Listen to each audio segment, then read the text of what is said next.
আমার মা প্রতিদিন বিকাল 3টায় তালিমের উদ্দেশ্যে বাসা থেকে বের হবে, মাগরিবের পর বাসায় আসেন। কিছু বললে বাসা বিশৃঙ্খলা সৃষ্টি করে এবং বলে আল্লাহ তোমাদের বন্দেগী করতে পাঠায় নাই। অবস্থা করণীয় কি? নেকাবের পরিবর্তে মেয়েরা যদি মুখে মাস্ক পরে তাহলে পর্দা আদায় হবে কি? আমার সন্তান বারবার তার মায়ের কোলে পেশাব করে দেয়। অবস্থা বারবার কাপড় পাল্টে নামাজ আদায় করা কষ্টসাধ্য, এর সহজ ফয়সালা দিবেন।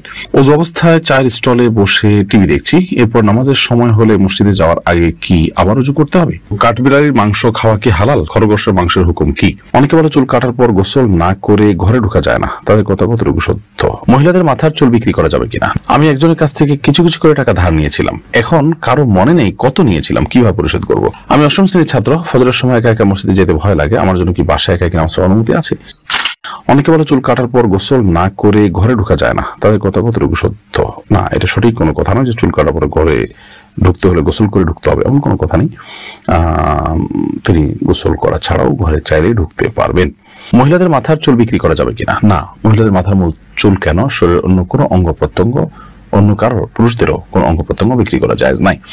তবে কারোর যদি প্রয়োজন হয় সেটি দান করা যেতে পারে, কিন্তু বিক্রি করা জায়েজ নাই। কারণ এই সমস্ত অঙ্গগুলো প্রথমত আল্লাহ তাআলা, দ্বিতীয়ত হলো যে মানুষের এই শরীরের প্রতিটি অঙ্গকে ইসলাম মর্যাদা দিয়েছে। আল্লাহ বলেছেন ওয়ালাকাদ কাররামনা বানি আদম, আমি আদম সন্তানদেরকে মর্যাদা দিয়েছি, সম্মান দিয়েছি। অতএব সেই সম্মানের অংশ হিসেবে মানুষের শরীরের কোনো অংশ বিক্রি করা যাবে না। এটা বিক্রি করা মানে তাকে অপমান করা, তাকে অসম্মান করা। আমি একজনের কাছ থেকে কিছু কিছু করে টাকা ধার নিয়েছিলাম, এখন কারো মনে নেই কত নিয়েছিলাম, কিভাবে পরিশোধ করব? আল্লাহ মাফ করুন, আপনি অল্প অল্প করে যদি অনেক টাকা ধার নিয়ে থাকেন এবং কোনো মনে নেই, তাহলে আনুমানিক একটা ফিগার আপনাকে বের করতে হবে যে এর বেশি হবে না, তাহলে সেক্ষেত্রে সেটা আপনি পরিশোধ করলে ইনশাআল্লাহ বিদিনিল্লাহ আপনি দায়মুক্ত হবেন।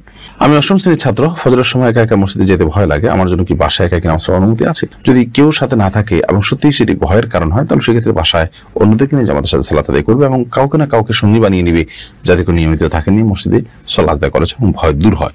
নিয়মিত সিস্টেম বানানোর সুযোগ নেই যে ভয় হয় অজুহাতে নিয়ে বাসায় সালাত আদায় করছেন, বরং ভয় হলে অন্য কাউকে সাথে নিয়ে আপনি সালাত আদায় করবেন। হ্যাঁ, যদি এরকম লোক না থাকে তাহলে আপনি বাসায় নামাজ পড়লেন, হতে পারে সেটা আপনার জন্য জায়েজ এবং সেটা সীমিত সময়ের জন্য। ওযু অবস্থায় চায়ের স্টলে বসে টিভি দেখছি, এরপর নামাজের সময় হলে মসজিদে যাওয়ার আগে কি আবার ওযু করতে হবে?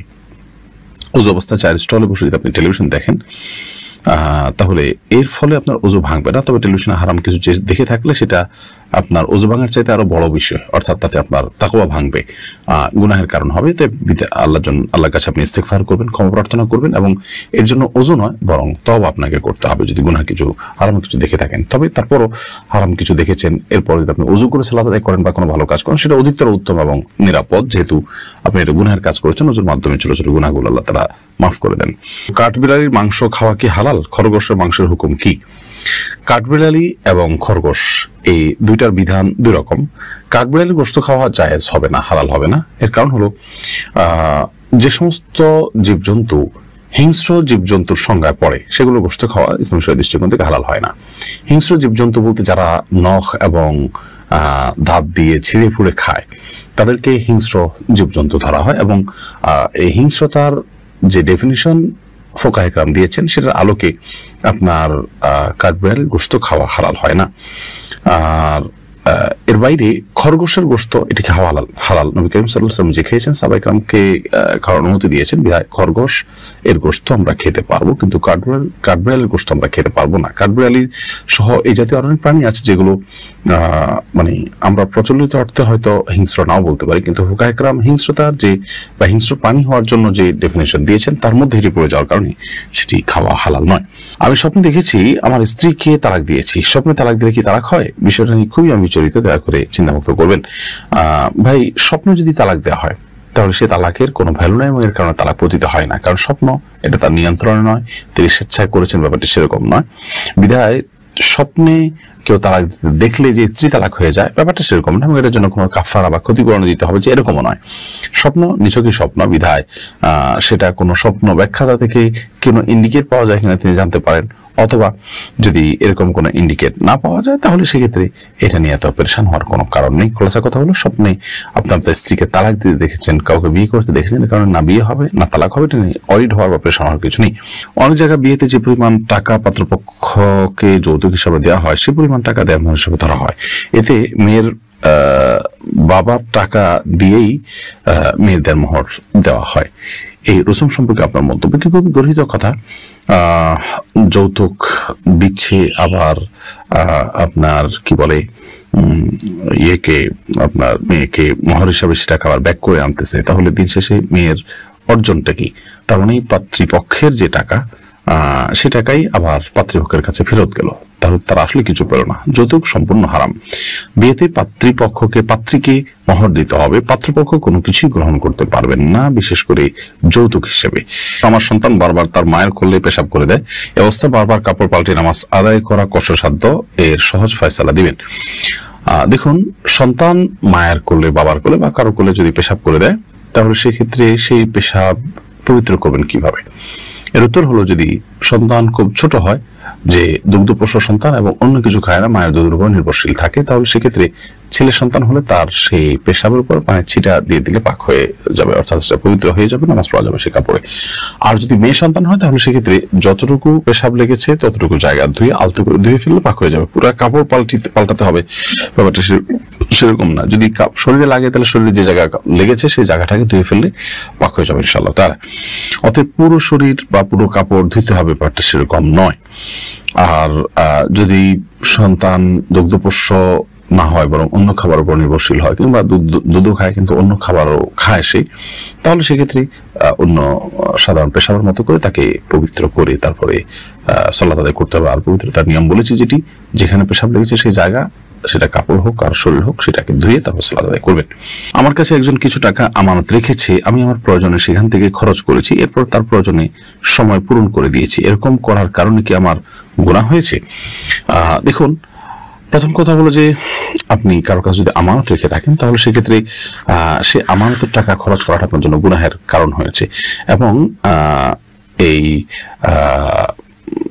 আমানতের খেয়ানত করাটা, এটা ইমানের সাথে অসঙ্গতিপূর্ণ বিষয়। নবী করিম সাল্লাল্লাহু আলাইহি ওয়াসাল্লাম বলেছেন, লা দীনা লিমান লা আমানাতা লাহু, যার ভিতরে আমানতদারিতা নেই তার দিনদারি না। বিধায় কারণ আমানতের টাকা খরচ করে আপনি গুনাহের কাজ করেছেন, বিধায় আল্লাহর কাছে আপনি তওবা করবেন। তবে সেটি আপনি আবার সমত পূরণ করে দিয়েছেন বা পরবর্তীতে পূরণ করে দিয়েছেন, সেজন্য আপনি আমানত পরিপূর্ণ নষ্ট করেছেন তা নয়, তবে আমানত ভেঙেছেন, সেটা এক প্রকারের খেয়ানত হয়েছে। আল্লাহর কাছে ইস্তেগফার করবেন এবং ভবিষ্যতের জন্য না হয় খেয়াল করবেন। নেকাবের পরিবর্তে মেয়েরা যদি মুখে মাস্ক পরে, তাহলে পর্দা আদায় হবে কি? নেকাবের পরিবর্তে যদি মাস্ক পরেন এবং তার সৌন্দর্য যদি তাতে আপনার অপ্রকাশিত হয়, তাতেও পর্দা হয়ে যাবে। পর্দার জন্য আপনার ওই কাপড় দিয়ে নেকাবে দিতে হবে, এরকম কোনো কথা বা বাধ্যবাধকতা নেই। আপনি মাস্ক দিয়ে করেন, কিংবা ওড়না দিয়ে করেন, কিংবা অন্য কিছু দিয়ে করেন, যেভাবে হোক আপনার সৌন্দর্য আপনি অপ্রকাশিত রাখবেন এবং সেটি প্রকাশ করে বেড়াবেন না, এটুকুই যথেষ্ট আপনার জন্য। আল্লাহ তাআলা বলেছেন যে ওয়ালা ইউযিনা যিনাতাহুন্না ইল্লা মা যাহারা মিনহা, মেয়েরা তাদের সৌন্দর্যকে প্রকাশ করবে না। এই যে প্রকাশ করবে না, এই প্রকাশ না করার জন্য তিনি যে প্রক্রিয়া অবলম্বন করেন না কেন, সেটি জায়েজ হবে। আমার মা প্রতিদিন বিকাল 3টায় তালিমের উদ্দেশ্যে বাসা থেকে বের হবে, মাগরিবের পর বাসায় আসেন। কিছু বললে বাসা বিশৃঙ্খলা সৃষ্টি করে এবং বলে, আল্লাহ তোমাদের বন্দেগী করতে পাঠায় নাই।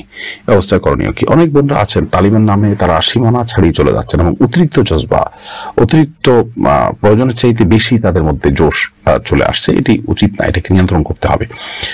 নারীদেরকে আল্লাহ রাব্বুল আলামিন এভাবে ঘুরে ঘুরে বাড়ি বাড়ি গিয়ে তালিম করার নির্দেশ দেননি, এবং এটা সাহাবী আসলাফদের মধ্যেও ছিল না। তবে আমি বলতে চাইছি যে ঘর সংসার বাদ দিয়ে এভাবে করতে নির্দেশ দেয়নি, অথবা আপনার এটা তাদের জন্য আবশ্যক নয়, ফরজে আইন নয় যে তারা এটা করে বেড়াতে হবে। হ্যাঁ, তারা অন্যদেরকে দাওয়াতি কাজ করবেন, বাসায় বসে থাকলে করতে পারলে আলহামদুলিল্লাহ, আর যদি বাইরে যান তাহলে সন্তান পরিবার তাদের হক আদায় করে করবেন। পুরুষদের মতো তারা বাইরে যাবেন না। আল্লাহ বলেছেন ওয়াক্কারনা ফি বুয়ুতিকুন্না, তোমরা তোমাদের বাসায় অবস্থান করে, এটা আল্লাহর নির্দেশ। বিধায় তালিমের জন্য তারা গেলেন সপ্তাহে 1 দিন, সপ্তাহে 2 দিন, নির্দিষ্ট সময়, সংসারের কোনো অসুবিধা নেই, স্বামী বা অভিভাবকদের অনুমতি নিয়ে গেলেন, সেটা তিনি করতেই পারেন, এবং সেখানে গেলে তার ফিতনা পতিত আশঙ্কা থাকলো না ইত্যাদি শর্ত পূরণ করে তিনি করতে পারেন। কিন্তু নিয়মিত এবং প্রতিনিয়ত বের হয়ে যাওয়া, লম্বা সময়ের জন্য বের হয়ে যাওয়া, সন্তান সন্ততি পরিবার স্বামী সবাই এফেক্টেড হন, ক্ষতিগ্রস্ত হন, এবং এটাতে সবার শিডিউলের ভিতরে বিপর্যয় হয়, সেরকম পর্যায়ে হলে সেটা কিন্তু জায়েজ হবে না।